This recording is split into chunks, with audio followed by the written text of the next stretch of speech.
Hello folks, today is Friday, October 28th, 2016. My name is Jake Baldino. Happy almost Halloween. We gotta talk about some video game stuff. Starting off with Nintendo. Some more details have kind of trickled out about the Nintendo Switch after its announcement last week. We talked all about it, we made videos and stuff. But the biggest thing here is the actual portable tablet screen thing. Apparently it's going to output 720p, which for some people isn't really that exciting, but I guess graphically, if the thing is actually good, if it packs a punch, I could deal with 720.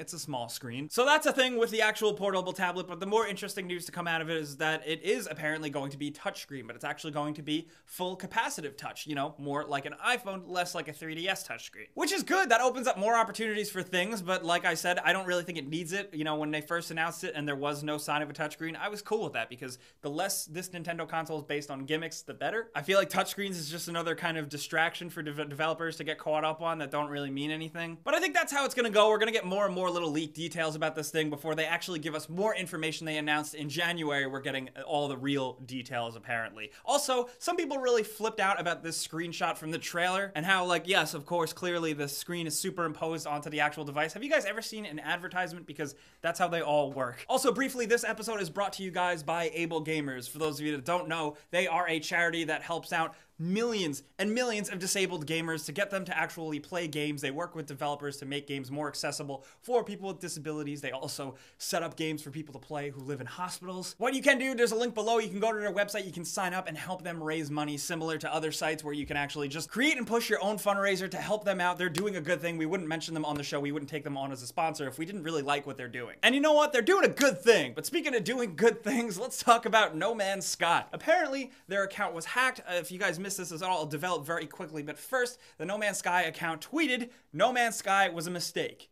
Bomb dropped very quickly. The account was quickly protected and blocked off, and for like an hour after this, there were conflicting reports back and forth from all different places about what actually really happened, because first, press was actually getting statements from No Man's Sky, actual emails with this whole long statement apologizing for the game and what a mistake it really was, and that they were forced by Sony and the vitriol of the community to put out a game that they weren't happy with. And basically, people in these emails were posing as Sean Murray and taking credit for the tweet and saying that No Man's Sky was a mistake. But as of now, what it looks like, this is still kind of developing, it looks like it was definitely a complete 100% hack. If you look closely, you'll notice that the first No Man's Sky tweet was actually posted through LinkedIn, and then the Twitter account also mentioned that they were hacked by LinkedIn because they didn't have two-factor authentication. That to me right there is the easiest writing on the wall, because that's so weird. That would be a type of hack thing. However, this is a very unfortunate state of affairs and how this went down. The actual, like, I'll link it below, the actual statement of what this person pretended to be Sean Murray said is pretty apt and pretty descriptive of what actually went down. But after that was all said and done and resolved, this is actually the first time we've heard from Hello Games and Sean Murray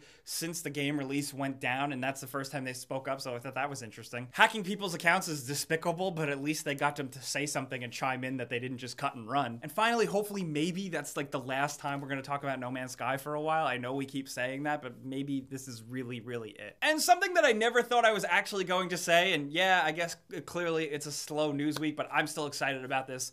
Both The Last Guardian and Final Fantasy 15 have actually went gold. That means they're done, they're coming, they're actually coming out. That's so, I never expected this day to come. I really didn't. As much as this is really exciting and we've been waiting for these games forever, I definitely have.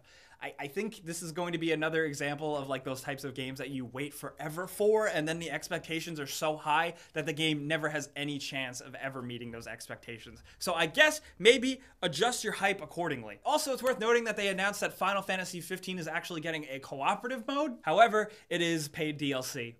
Jake, did you get my fucking Panini press? What? Did you get my fucking Panini press? The Panini press? No. Yeah. It didn't reach the... Do you see people found it and they didn't sign it, so... Hey. It's not 896. Yeah, but it's not 1,000. So no, it's supposed to be 100. So what are you gonna do with a panini press? We don't have any other ingredients here. Like we don't have bread, we don't have cheese, we don't have anything. Bring bread and cheese. What? Yeah, I gave you guys a microwave. You think that would be happy? Like you would be happy with a microwave? Make things crispy. It can. No, it can't. Actually, no, okay.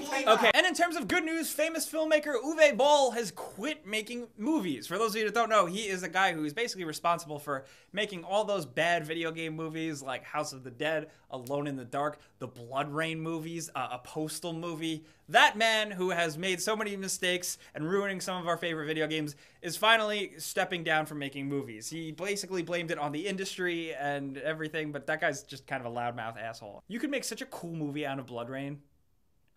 There's a House of the Dead movie? Yeah, exactly. These are movies that people like paid money to produce and everything.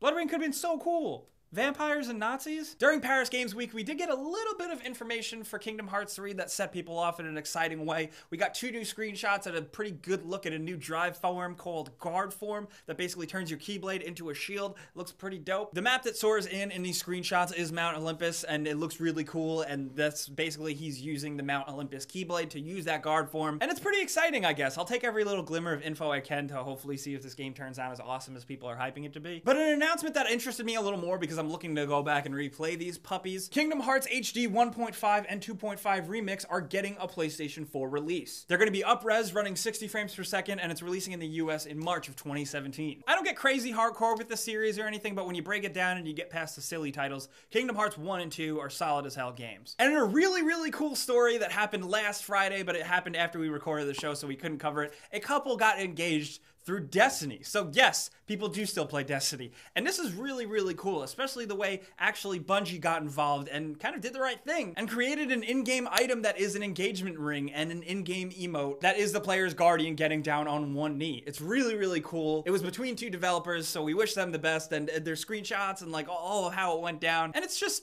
nice, you know? I think if I could get engaged through any game ever, it would probably be Tony Hawk's Pro Skater 2.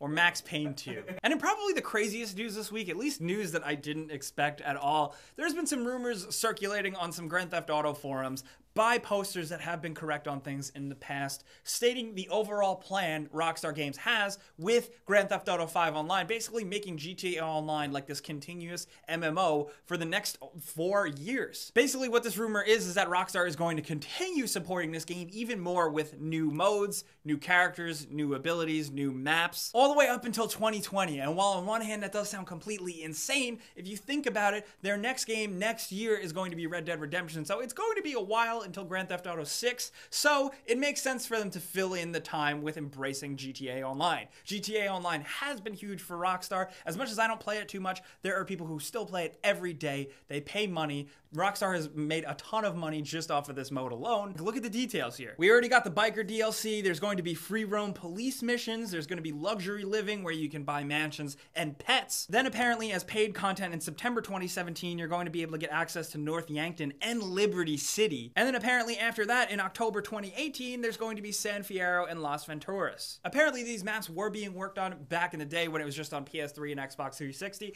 but they scrapped it because they couldn't fit it. And if this actually goes down, like, it almost sounds too good to be true to be able to jump back into Liberty City and San Fierro in Grand Theft Auto Online. But if that's for real, and if Rockstar continues to support the game that much, I'm in. I'm jumping back into Grand Theft Auto Online. Of course, like I said, these are rumors, so you do have to take them with a grain of salt. But the person who has posted these rumors has had a habit of getting some things right. They've gotten some things wrong, but they've gotten some things right. I really, really like this idea, and I hope it's real, but we have to wait and see, like everything I say. Last bit of news, PlayStation finally announced their own version and their own spin of Elite controllers, like Xbox One's Elite controller, and it's not quite that cool. At least for me personally, Sony has announced these officially third-party licensed controllers that they are pushing as their own products, basically. And there are 2 controllers, the Raiju made by Razer and the Revolution made by Nacon. And honestly, these are both disgusting looking. So if you are looking for a pro controller, these do have the things you want with like adjustable sensitivities and things and paddles and all those things, but I'm just not feeling these. I feel like Xbox really nailed down the Elite controller, and now people are going to say that I'm an Xbox fanboy. But regardless, whatever the hell I am a fanboy of, I want you guys to know we are accepting submissions for glitches for Skyrim and Mafia 3. We made a Battlefield 1 video where we took your glitches, picked the best ones and put them in a video and gave you guys a shout out and gave one person a free game, and we're doing it again with Skyrim and Mafia 3. More particularly Skyrim, you know, Enhanced Edition. Special edition, whatever. So there's a link below to submit glitches you have recorded. I'm looking forward to see if you have any good ones, because we got some good stuff from the Battlefield one. But speaking of forums down below, you guys know what's up. Every single week we give away an Xbox One or a PS4 of your choice to one lucky winner. There's a form below, you click it, you sign up, you enter once, you're entered forever, and then every single week I close my eyes and randomly choose one winner to win a free console of their choice. This week's winner is gonna be this person right here. congratulations. Check your email, check your spam filter, because I'm going to be emailing you and getting your deets and sending you what you want. So that was certainly a week, guys. Let's talk about this stuff down in the comments. I want to know what you think about No Man's Sky. Yes, do you think it was a mistake? Also, do you think that was a legit hack, or do you think somebody there had a breakdown? And what video game, if you could pick any video game, what would you like to get engaged or married through? Let me know. I'll be down there in the comments talking about any of that video game stuff with you guys. I'll also be on Twitter, Facebook, and Instagram at Jake Baldino as well. You know where to find me. You guys know the deal, though. Thank you so much for watching every week. This is the best time we have. Clicking the like button helps us out a ton. And subscribing if you're new is a good idea, because we put out videos like this and better ones every single day. But as always, thanks for watching. We'll see you guys next time. Pizza's on me.